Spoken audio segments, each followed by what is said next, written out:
Now, Western Cape Premier Alan Winde is calling for a meeting with President Cyril Ramaphosa over the country's worsening energy crisis. This follows Winde's letter to the President urging him to declare a national state of disaster over the crisis. Winde gave Ramaphosa until last Friday to respond. Let's find out what exactly the Premier wants to meet the President about. Premier, thank you so much for making time for us this afternoon. What exactly do you want to discuss with the President? So the most important thing that I want, and what I wanted and why I sent that letter out, is that there is an absolute need for urgency and clarity. Number one on the clarity is, what is the real detail? How many megawatts can we expect to come into our energy grid in South Africa in the next 2 months, 3 months, 6 months, 9 months, and a year? What is that urgency that we're going to put in place? And I need to know absolute details of when and where that is going to happen, who's responsible and how it's going to happen. And that needs to be not only given to me and the province, it actually needs to be given to the citizens of our country, because then we can plan. We don't know if we must buy another generator for a water pump or a sewage pump because we might have a load shedding level lower next week. We don't know that. So we need to have that clarity. I also believe we need a declaration of disaster to enable the procurement processes to be speeded up, to enable us to put emergency measures in place. We are going to do that anyway, but that would make it a lot easier. Yeah. I also called my Energy Council together, where we spoke about those urgent things that we are going to do as a province, along with our municipalities, and then also about our medium and longer term vision for the province. Yeah. But on the letter to the President, I haven't had a reply by Friday. So now, as part of an intergovernmental dispute, the next one will actually be asked to say, I need a meeting with the President and his team who are going to give me that detail. And if that doesn't happen, well, then I need to go to the court processes. But I've got to show that there's been intergovernmental processes and trying to get to some kind of position where we can actually have an agreement on what that real data is. So do I understand you well to say if he doesn't respond to the next communication you will establish with him, then the next option is to go to the court?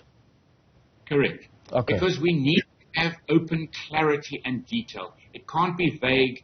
As per the, and I was very happy that he called a PCC with the other premiers, but it was still vague. The information coming out to us from his own emergency energy committee was vague, and that is unacceptable. We need to know exactly what's happening in this country. And I was about to say that he's likely to refer you to that National Energy Crisis Committee, because they've been giving updates on how far that the process is and some of the progress that they've managed to make as a committee. But clearly, as you indicate, you're not happy with the detail of those updates because that information is still vague.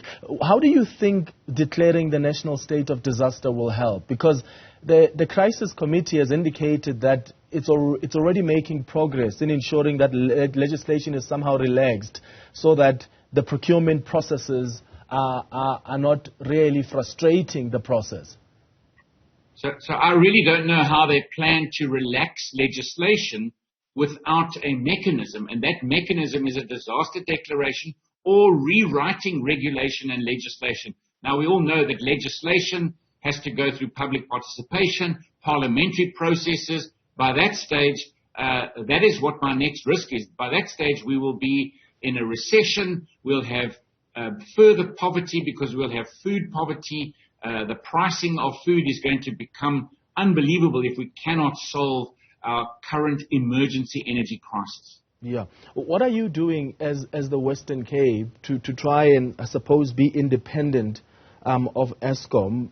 There are obviously different options that are available before you. I saw last week that as the Western Cape, you may in fact be the first province that procures, power from independent producers, even private producers. So what plan are you implementing specifically in the Western Cape to try and offset severe stages of load shedding against the residents? So at a provincial level, we have a municipal energy resilience team that really is helping local governments, because of course energy at a provincial level, we don't own a grid system. we don't have that opportunity. Although we are looking at our own land, we're looking at proximity to either national or provincial, national or municipal grids. I mean, we are looking at every single opportunity, but the real immediate opportunities are in municipalities with municipal grids. I think Cape Town is really pushing those boundaries very, very nicely. We already know they mitigate 1 to 2 levels of load shedding. They've already gone out at the end of last year with their first procurement call for 200 megawatts. Within the next 3 weeks, they'll be going out. The first one was renewable energy. The one that they're going to be going out now is dispatchable power, and that is quite critical in this emergency time. And hopefully in excess of 500 megawatts can come in that process. Other municipalities are also busy, George, with wheeling programs on their grid. We're looking at Mossel Bay with opportunities there because they're linked to a harbour. They've already got Mossgas, so they have opportunities. Saldanha Bay also has opportunities. So the MER program in our province, enabling and helping where we can, bringing in specialists. I myself have been meeting along with our team, looking at funding options, meeting with the World Bank. We've signed an agreement with the World Bank now. We've even got some specialists coming into our team via that agreement with the World Bank. In October already met with the EU Development Bank. I had initial discussions at an informal session now with the African Development Bank president and seeing how we're going to take that further. That's about bringing funding in to ensure municipal grids get invested in, get upgraded. We've got to see how municipal grids can connect with each other that create the enabling environment for private sector investment in energy to find solutions as quickly as possible. And then at the same time, I mean, what my real focus is and what our own energy committee or council is focusing on is what is the 2023 emergency plans. And you'll see some further announcements from us in the next day or two on specific emergency energy plans, because as we know that when we get to level 4 to 6, our pump stations don't work correctly, our sewage pump stations, our water pump stations, our water purification plants are put under tremendous pressure. We've got disaster management running around all over the province with generators on the back of low-bed trucks, really trying to get to the hardest hit areas of our province to make sure that we get those water systems up and running in these high-level load shedding times. And that's the emergency stuff is what I'm missing at a national level. What are we doing, now for this year? Yeah. So in terms of that plan that you've outlined by the Western Cape, at what point? Because I'm sure there's a target, right, on when you want to be completely independent of Eskom. So what are you looking at? Are you looking at maybe before the end of the year, seeing that some of the projects are already at implementation stage? Yeah, I think it's going to be a bit longer than that. We have to be honest that to build, a couple of 100 megawatts in an energy plant is not a quick fix. They take months to build. Obviously, we're looking at who can do it the quickest. We're looking at those procurements. So hopefully the March or the next 3 weeks until the first procurement in the city of Cape Town on dispatchable power, that creates opportunities for from solar linked to battery plants. How quickly can we get them in place? 3 months, 6 months. It also could be linked to some small scale LNG that we could put in place. But that's going to be the open to market processes at local government level, knowing that we can get smaller units in that will mitigate in that municipality 1 or 2 levels of load shedding. That's the emergency stuff. Yeah. The longer term, obviously, is 18 to 24 to 36 months. And of course, that's a bigger picture. I think the initial big picture ask is going to be robustness of our own grids at municipal level and their ability to enable private sector investment. I also think we need to spread across the province the announcement that the city made in the last week, where they will be able to buy power from households and SMMEs, and that really is good news.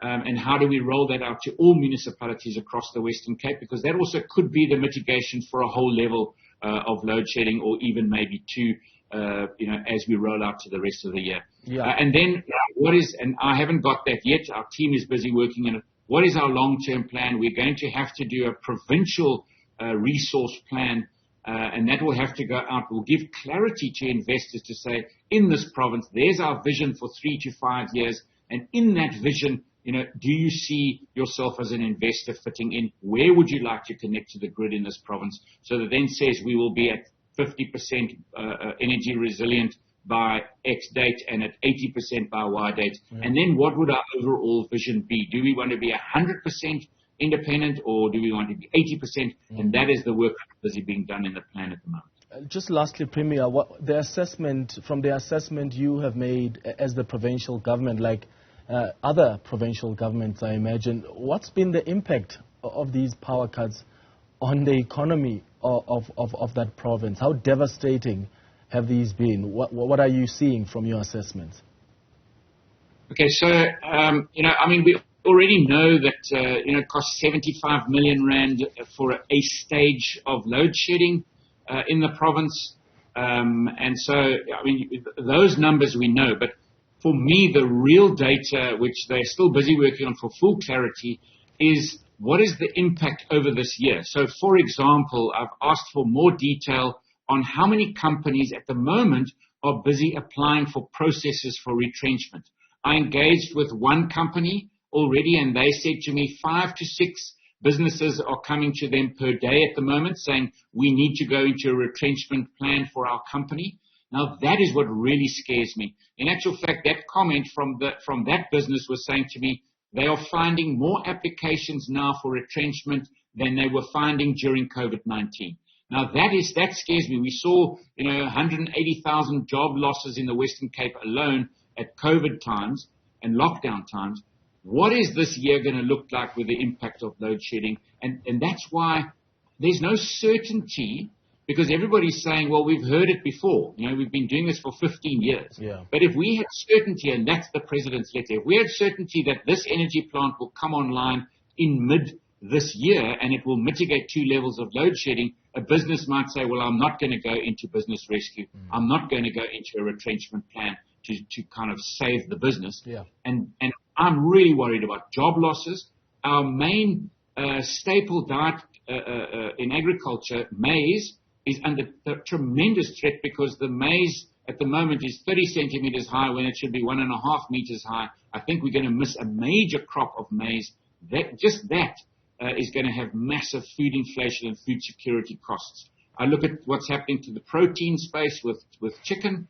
I think that without that clarity, job losses and further poverty because of food insecurity is actually going to be the big blow, and that's probably going to push our country into a recession. Now, that really scares me. There's no clarity around saying, we've got these emergency plans in place. I said to the President, if we actually put the budget in place now, put those diesel generators on, I know they're expensive, but at least they keep the jobs going, and at least we can say, well, there's another 6 months window. But we're not even getting that. Yeah, and I know even the people on the Electricity Crisis Committee have said we'd rather spend more money getting diesel to avoid the higher stages of load shedding than to be on stage 6 load shedding, because then it's even costing us more. Premier Alan Winde, I appreciate your time on Newsfeed PM this afternoon. Still to come.